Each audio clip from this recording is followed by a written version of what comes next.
Hi hello' নমস্কাৰ চৌধুৰী দিনেশ্বৰ মোৰ অন্য এটা ভিডিঅ'লৈ মই প্ৰাঞ্জল দেশজুৰি টুলপাৰ সৃষ্টি কৰা এটা ভিডিঅ' মই আপোনালোকৰ মাজলৈ লৈ আহিছোঁ। ভিডিঅ'টোৰ মাজলৈ যোৱাৰ আগতে আপোনালোকে এটা সৰু ভিডিঅ' ক্লিপ চাই লওক, তাৰপিছত মই ভিডিঅ'টোৰ বাকী কথাখিনি আপোনালোকক বিতংভাৱে ক'ম। আশা কৰোঁ আপোনালোকে ভিডিঅ'টো চাই ভাল পাব আৰু এই ভিডিঅ'টো যিমান পাৰে আপোনালোকে শ্বেয়াৰ কৰি দিব।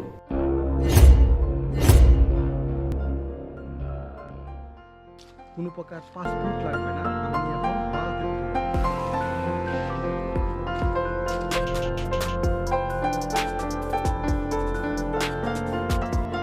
ভিসা পাসপোর্ট ছাড়া বাংলাদেশ থেকে অবৈধ পথে সরাসরি ইন্ডিয়া সত্যি কি যাওয়া যায়?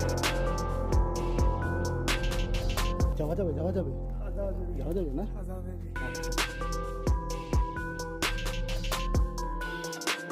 আপোনালোকে এই ভিডিঅ'টো চাই কিবা এটা ধৰিব পাৰিছেনে? নিশ্চয়কৈ অলপ হ'লেও কিবা এটা অনুমান কৰিব পাৰিছে।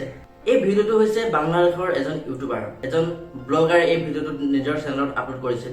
আজিৰ পৰা যোৱা কেইদিনমানৰ আগতে তেওঁ এই ভিডিঅ'টো আপলোড কৰিছিল আৰু ভিডিঅ'টো বিৰাটেই বেছি ভাইৰেল হৈছিল আৰু গোটেই দেশজুৰি এটা টুলপাৰ সৃষ্টি কৰিছিল এই ভিডিঅ'টোৱে।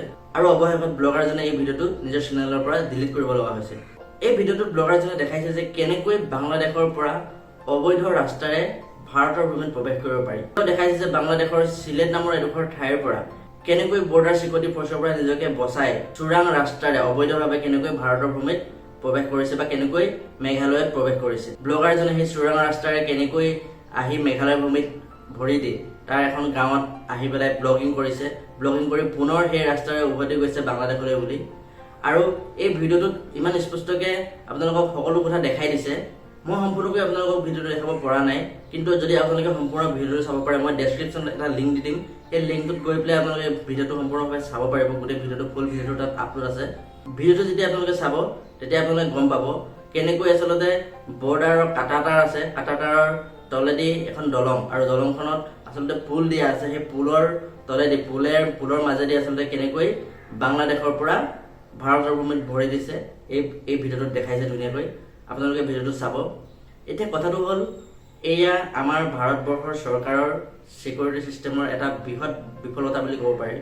আমি তাহিৰৰ পৰা শুনি আহিছোঁ কেনেকৈ কাটাতাৰৰ তলেদি বাংলাদেশী ভাৰতৰ ভূমিত ভৰি দি আহি ভাৰতত আহি থাকে বা আহি আছে, কিন্তু তাৰ উপৰি এইবাৰ ডাইৰেক্টলি অপেনলি এজন ইউটিউব ব্লগাৰে দেখাই দিলে যে কেনেকৈ বাংলাদেশৰ পৰা আচলতে ভাৰতলৈ অবৈধভাৱে আহিব পাৰি।